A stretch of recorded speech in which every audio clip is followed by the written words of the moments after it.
Hi guys, ये Devang Maheshwari this side. Domino's pizza सबको अच्छा लगता है, सबने खाया है। पर जुबिलेंट फूड वर्क्स ऐसा लग रहा है कि ये स्टॉक किसी को अच्छा नहीं लग रहा है। क्योंकि स्टॉक अगर हम देखें तो अक्टूबर 2021 से 50% डाउन तक चला गया था। अभी करंटली देखें तो स्टॉक जो है 40% डाउन है अपने ऑल टाइम हाई से। 586 रुपीज के आसपास करंटली ये स्टॉक ट्रेड कर रहा है। सवाल ये आता है कि ये इतने बड़े ड्रॉडाउन का पहले तो रीजन क्या रहा, और क्या ये स्टॉक हमें अभी खरीदना चाहिए। ये जो खरीदना चाहिए या नहीं, इसका आंसर हम दो पार्ट में डिवाइड करेंगे इस वीडियो में, एक लॉन्ग टर्म के लिए, एक ट्रेंड फॉलोइंग के लिए। तो वीडियो को पूरा जरूर देखिए। सबसे पहले हम बात करते हैं fundamental side of Jubilant FoodWorks की ओवरऑल क्या हो रहा है जुबिलेंट फूडवर्क्स में फंडामेंटली। जुबिलेंट फूडवर्क्स कंपनी के मार्केट कैप की बात करें तो 37,000 करोड़ का मार्केट कैप है ओवरऑल। करंट मार्केट प्राइस देखिए तो 568 रुपीज का है। आरओसी की बात करें अगर हम 21%, return on capital employed, return on equity की बात करें 25%, तो रिटर्न रेशियोज काफी अच्छे हैं। आते हैं हम मेन पार्ट पे, ग्रोथ। जब भी आप कोई कंपनी को स्टडी कर रहे हैं, आपको हमेशा ग्रोथ को सबसे ज्यादा इंपॉर्टेंस देना है। और क्या वो ग्रोथ सस्टेनेबल फाउंडेशन पे बनी है क्या नहीं, यानी कि वहां पे बाहर का पैसा इन्वॉल्व है कि कंपनी खुद के कैश फ्लो से ग्रो कराए। ये दो चीज किसी भी बिजनेस के सस्टेनेबिलिटी के लिए बहुत जरूरी होती है। पहले हम ग्रोथ की बात करते हैं, फिर हम फाउंडेशन की बात करेंगे और वैल्यूएशन के बारे में समझते हैं, एंड देन हम जाएंगे स्टॉक के चार्ट पर और समझेंगे क्या की प्राइजेस हो सकते हैं स्टॉक को खरीदने के लिए।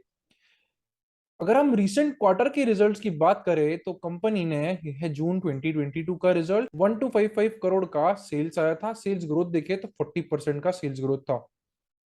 प्रॉफिट देखे अगर हम, तो जो प्रॉफिट अराउंड जून में 70 करोड़ का था, वो हमें 113 करोड़ का अब हुआ है। तो ये जो प्रॉफिट ग्रोथ है और सेल्स ग्रोथ है, ये तो इस क्वार्टर की काफी अच्छी है। बात करते हैं अब हम ईयरली रिजल्ट्स की कि क्या ओवर द ईयर्स हो रहा है स्टॉक में। हम देखें 2011 में 678 करोड़ की सेल्स थी, अभी 4758 करोड़ की सेल्स है। काफी अच्छा ओवरऑल इंप्रूवमेंट हुआ है। सेल्स का अगर हम सीएजीआर ग्रोथ रेट देखें तो 16% के सीएजीआर ग्रोथ रेट से कंपनी ग्रो हो रही है। तो ये एक लॉन्ग टर्म अगर हम बात करें तो एक अच्छा बिजनेस है, क्योंकि कंसिस्टेंट सेल्स ग्रोथ हो रही है। वहीं हम प्रॉफिट ग्रोथ देखें तो प्रॉफिट ग्रोथ सीएजीआर 10 साल का 15% है कि 72 करोड़ का जो प्रॉफिट था वो अभी ट्रेलिंग 12 मंथ बेसिस पे 464 करोड़ का है।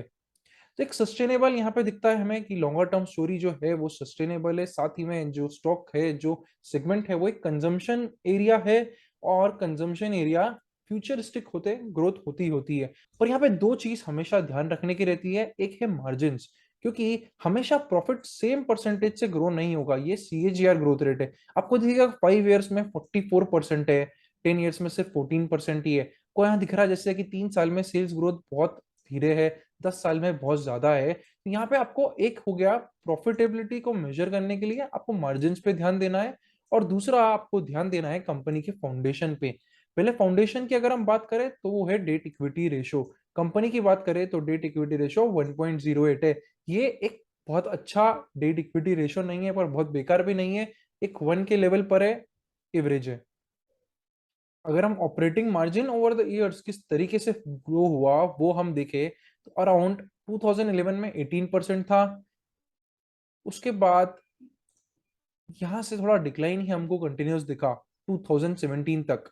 यहाँ 18, 19%, 17%, 14, 12, 11, 9% से वापस से जो रिवर्जन आया ओवरऑल ऑपरेटिंग प्रॉफिट में, तो वो फिर 15%, 17%, 22%, 24% चलते आ रहा है।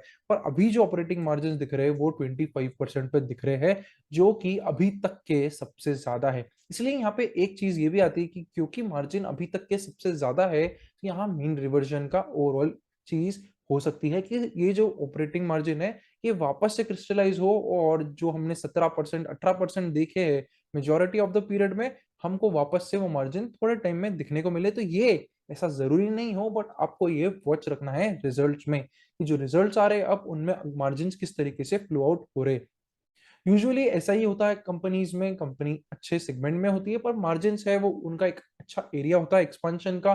फिर एक्सपांशन होने के बाद, क्योंकि हमेशा आप उसी लेवल पे वर्क नहीं कर सकते, इसलिए थोड़े वापस से मार्जिन्स डिक्लाइन होने लग जाते हैं और एक नॉर्मल मीन रिवर्जन की तरफ आ जाते हैं। इस कॉन्सेप्ट को बोलते हैं मीन रिवर्जन कंसेप्ट।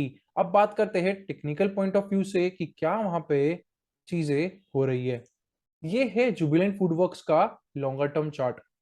अगर आप देखें तो अभी हमने मार्जिन्स एक्सपेंशंस की बात करी थी, चलिए हम उस तरीके से थोड़ा देख लेते हैं कि किस तरीके से प्राइस फ्लो हो रहे थे। तो हमने देखा कि मार्जिन एक्सपेंशन जो हुआ, मार्जिन में जो ओवरऑल फॉल आया वो 2012 से हम देखें, 12 से लेके कहीं 15-16 तक। तो हम प्राइस मूवमेंट देखते हैं 2012 से 15-16 तक क्या हुआ। तो ये है आपका 2012, ठीक है, ये आपका 2012 है। एंड ये हम गए 14 पे, 15 पे, 16 पे। तो कहीं यहाँ पे हमने देखा कि ओवरऑल प्राइस में भी कुछ ऐसा मूवमेंट नहीं हुआ। ओवरऑल देखे तो स्टॉक प्राइस थोड़ा बहुत ऊपर बीच में गया 20-22%, बट नेट टू नेट निकाले हम तो इस पूरे ड्यूरेशन में 2012 से लेके कहीं 2017 मिड तक कुछ ऐसे रिटर्न्स नहीं स्टॉक ने दिए। स्टॉक एक फ्लैट मोमेंटम पे चला। वो हमें यहाँ से भी दिख रहा है कि जैसे जैसे मार्जिन कॉन्ट्रैक्ट हुआ, जो नेट प्रॉफिट होता है वो रिड्यूस होने लग जाता है, क्योंकि ओवरऑल मार्जिन जो है वो श्रिंक होते गए।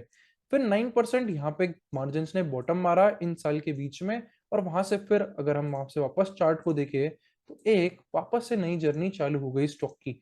यहाँ से स्टॉक ने 126% का रिटर्न दिया। इसके बाद ओवरऑल मार्केट डल हो गया, और 2020 में अगर हम देखें वापस से जब स्मॉल कैप मिड कैप्स में रन आया तो 141% का रिटर्न आ गया। तो यहां से भी हमको एक चीज समझ में आता है कि जो टेक्निकल्स फंडामेंटल्स होते हैं वो कहीं ना कहीं सिंक में जाते हैं। आपको हमेशा दोनों को साथ में देखना है कि किस तरीके से क्या इंटरप्रिटेशन आ रहा है। अगर आपको ये इंटरप्रिटेशन अच्छा लगा, ये एनालिसिस अच्छा लग रहा है, तो आप हमारे अपकमिंग वेबिनार को भी ज्वाइन कर सकते हैं। वेबिनार है how to become a successful trend follower, which will be on this Saturday. Webinar को ज्वाइन करने के लिए व्हाट्सएप ग्रुप को ज्वाइन करना है। व्हाट्सएप ग्रुप की जो लिंक है वो है डिस्क्रिप्शन में। तो आपसे सैटरडे को मैं वेबिनार में मिलूंगा जहां हम और ट्रेंड फॉलोइंग के बारे में डिस्कशन करेंगे। अब यहाँ पे हमें सेम चीज देखने को मिलती है। 2021 2022 आ गया, मार्जिन देखिए बहुत अच्छे हो गए, 24-25% तक पहुंच गए। तो ये हमेशा सेम मार्जिन नहीं रहते हैं किसी भी स्टॉक के। तो जैसा हमने रिवर्जन यहाँ देखा, पहले ज्यादा से कम हुआ, कम से ज्यादा हुआ, अब हो सकता है वापस से कुछ हद तक यही साइकिल रिपीट हो। इसीलिए अब हम बात करते हैं दो पॉइंट ऑफ व्यू से कि from a point of view of long term investor क्या स्टॉक में करना चाहिए, और from a point of view of momentum या ट्रेंड फॉलोअर हाँ हमें क्या करना चाहिए। देखिए सबसे पहली बात, अगर आप एक लॉन्ग टर्म होल्डिंग के लिए स्टॉक अगर पूछते हैं हमें खरीदना चाहिए कि नहीं, हम तो देखिए एक रीजनेबल अमाउंट ऑफ करेक्शन हो गया है 50%। और अभी ये स्टॉक जो है ये मंथली की मूविंग एवरेजेस से सपोर्ट भी ले रहा है।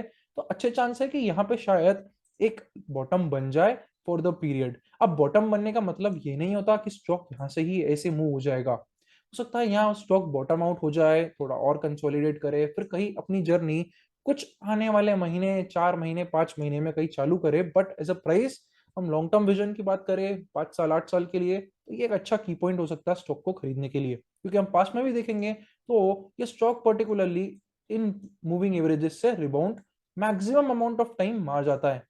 तो एक अच्छा प्राइस ये हो सकता है बाय करने के लिए। अब सवाल है, अगर आप इसको मोमेंटम या सिर्फ ट्रेंड फॉलोइंग के लिए, देखिए ट्रेंड फॉलोइंग का ऑब्जेक्टिव सिंपल होता है कम टाइम में मैक्सिमम बेनिफिट। जैसे कि हमने यहाँ पे ट्रेंड का पता लगाया कि किस तरीके से मार्जिन प्लस सारी चीजें साथ में हो रही है, तो इंस्टेड ऑफ यहाँ कहीं खरीदने के हम खरीदेंगे यहाँ पर एक ब्रेकआउट पे। तो हम यहाँ बात करें कि हमको अगर मोमेंटम के लिए खरीदना है, ट्रेंड के लिए खरीदना है, तो हमको यहाँ पे भी वेट करना पड़ेगा।